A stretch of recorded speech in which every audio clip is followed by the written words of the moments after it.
हरे कृष्णा। तो आज हम चर्चा करने के लिए जा रहे हैं भगवद गीता के सेकेंड अध्याय के 11 नंबर श्लोक। तो अभी 11 नंबर श्लोक देखते हैं। श्री भगवान उवाचम अशुच्यन अनवशुच्यस्तुम प्रज्ञावादम सभाससे गतासुन अगताम सुंच नानो शोचन्ति पंडिता। तो यहाँ पे कृष्ण ने अर्जुन को कह रहे हैं कि अर्जुन देखिए, तुम तो बहुत बुद्धिमान व्यक्ति के जैसे बात कर रहे हो, बहुत सारा अच्छा आर्गुमेंट दे रहे हो शास्त्र से, लेकिन तुम बात कर रहे हो एक्चुअली मूर्ख के जैसा। तुम मूर्ख के जैसा बात करते हो, क्योंकि जो व्यक्ति बुद्धिमान है ना, सच में जो बुद्धिमान है, जो पंडित है ना, वो व्यक्ति कभी भी किसी का मृत्यु हुआ या कोई जीवित अवस्था में है, वो बहुत कुछ मतलब लैमेंटेशन नहीं करेगा, बहुत दुखी नहीं होगा, वो टूट नहीं जाएगा। तो यहाँ पे देखने वाली बात है कि एक्चुअली हमने संसार में हमेशा मृत्यु को बहुत बड़ा मतलब एक दुख का कारण मानते हैं। किसी का अगर मृत्यु हो जाता है मतलब हम लोग को लगता है एकदम सब कुछ खत्म, लेकिन यहाँ पे बात ऐसा नहीं है। और ये देखिए, भगवद गीता का मैसेज है। तो हम लोग कहते हैं ना, भगवद गीता का जो मैसेज है ये संसार का हर प्रॉब्लम सॉल्व कर देगा। मतलब ये जो सल्यूशन दे रहा है, उस सल्यूशन स्थिति में आके उसको एक्सेप्ट करना पड़ेगा। अगर एक्सेप्ट नहीं कर पा रहे हैं, फिर भी ये स्थिति में आके समझना पड़ेगा, एक्सेप्ट करना ही पड़ेगा। ये स्थिति में जब आएंगे ना, तब भी हम सब प्रॉब्लम को सॉल्व कर सकते हैं।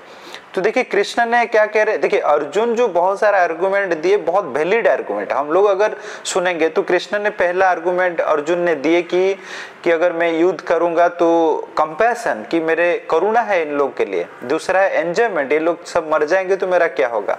थर्ड आर्गुमेंट दिए कि पाप होगा, इतना लोग अगर मृत्यु होता है तो पाप होगा। फोर्थ आर्गुमेंट दिए कि फैमिली ट्रेडिशन डिस्ट्रक्शन हो जाए, क्योंकि सब योद्धा का अगर मृत्यु हो जाता है तो फैमिली का ट्रेडिशन कौन बचाएगा। और फिफ्थ आर्गुमेंट दे रहे, मैं इंडिसिशन हो रहा, मैं धर्म संकट में आ गया, मुझे क्या करना चाहिए मुझे पता नहीं चल रहा है। लेकिन यहाँ पे देखिए, ये जितना आर्गुमेंट अर्जुन ने दिए हमको बहुत वैलिड लग रहा है। हाँ, बहुत वैलिड आर्गुमेंट है। लेकिन कृष्ण क्या कह रहे, देखो तुम अर्जुन बुद्धिमान व्यक्ति के जैसे बात तो करते हो, लेकिन बात करते हो मूर्ख के जैसा। इसका मतलब है एक्चुअली कृष्ण यहाँ पे अर्जुन को नहीं डांट रहे, हमको डांट रहे हैं कि देखिए हम लोग का जो बुद्धि है ना, ये बुद्धि रियल बुद्धि नहीं है।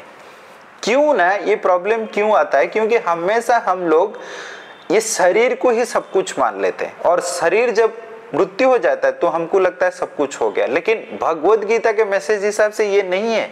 भगवान का वाणी ये नहीं है कि सब कुछ खत्म हो जाएगा, नहीं। भगवान का हमेशा प्रायोरिटी है कि जीवन मिला है, मृत्यु हुआ है, ये तो ऑटोमेटिक होगा ही होगा।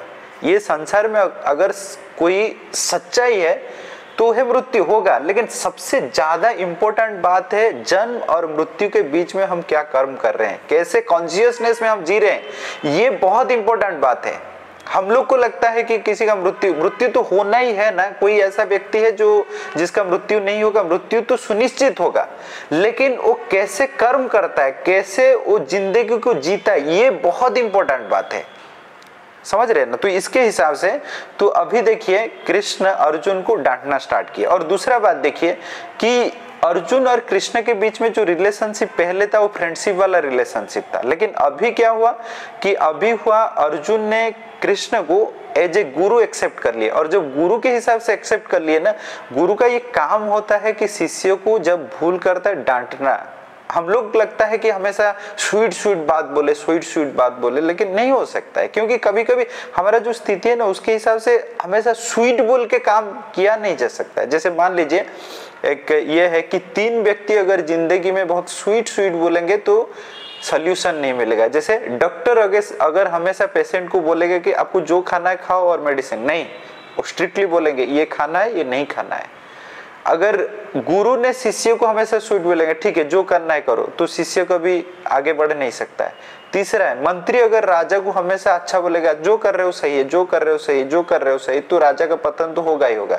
तो इसीलिए गुरु का ये कर्तव्य होता है उनके शिष्यों को कभी अगर गलत करता है उनको डांट के ठीक रास्ता में लाना। तो यहाँ पे देखिए कि अर्जुन जो सोच रहे कि मेरा पितामह, मेरा संबंधी, मेरा गुरु, उनका देहांत हो जाएगा, मर जाएंगे, लेकिन यहाँ पे ये कह रहे हैं ये एकदम मतलब बुद्धू जैसा बात है, ये एक्चुअली नहीं है। ये एक्चुअली हमारा सिचुएशन है। हम अगर यहाँ पे कोई संबंधी को खो देते हैं तो बहुत दुखी होते हैं। तो हमको एक्चुअली कृष्ण यहाँ पे डांट रहे, देखो ये दुख करने का बात नहीं है और हम लोग उस स्थिति में नहीं आए, लेकिन कृष्ण के मैसेज हिसाब से हमको उस स्थिति में जाना ही पड़ेगा, क्योंकि दैट इज द रियलिटी। हम इग्नोरेंस में कितना दिन रहेंगे, अंधकार में रहेंगे, तो ignorance is the cause of unhappiness. दुख का कारण तो वही इग्नोरेंस है ना। और भगवद गीता का मैसेज जब समझेंगे तभी तो हम रियलिटी में जा सकते हैं और आनंद प्राप्त हो सकता है। हरे कृष्णा।